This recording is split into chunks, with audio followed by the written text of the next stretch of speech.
Kaixo artistak, Mario Bros proiektuaren inguruan hitz egingo dizuet. Bigarren mailan, lehen hezkuntzako bigarren mailan, egiten ari garena.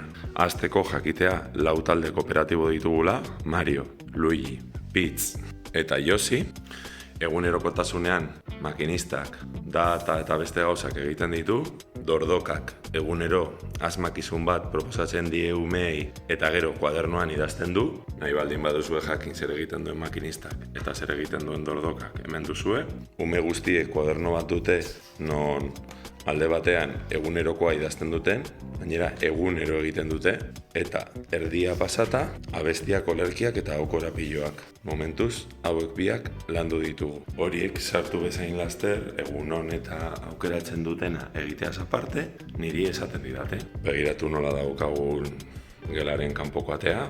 Klasdoiorekin funtzionatzen dugu eta puntuak lortzen dituztenean ikusten duzuenez, hau da bakoitzarena, marrazki librea, bi abesti plastikan edo beste batean mahai jolas bat aukeratu, bi marrazki inprimatzea beraiei, bi margo gehiago, YouTubeko bideo bat aukeratu, hemen ere beste batzuk ikaskide baten ondoan esertzea, fitxa bat gutxiago, egun batez irakasleen eguntzailea, saio batean irakasle mailan esertzea edo pari sorpresa nahi duzun karta.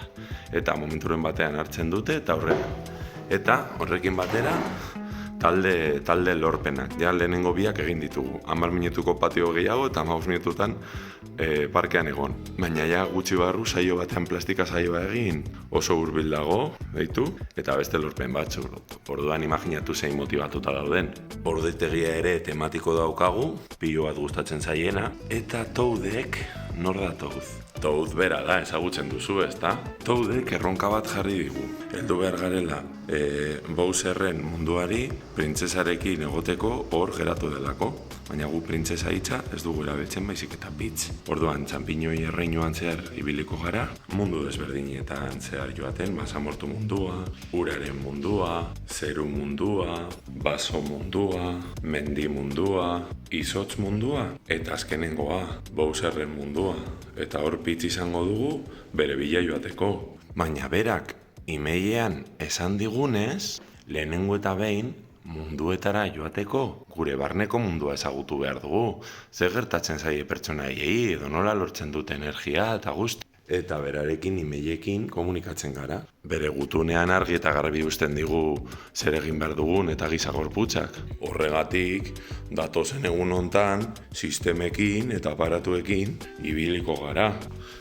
Baina Toadek ere bere gorputzatalak irakatsi nahi dizkigu. Horregaitik haiekin ere ibiliko gara. Zelan ikusten duzue? Beraz, proiektu honetan gamifikazioa erabiltzen dugu hilo konduktor moduan, ezta egitura moduan edo zein gauza egiteko. Matematiketan eta hizkuntzan beste gauza batzuk ere aprobetxatzen dugu honetan.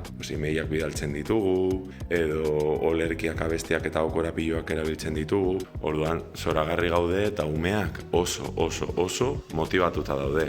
Informazio gehiago nahi baldin baduzue eta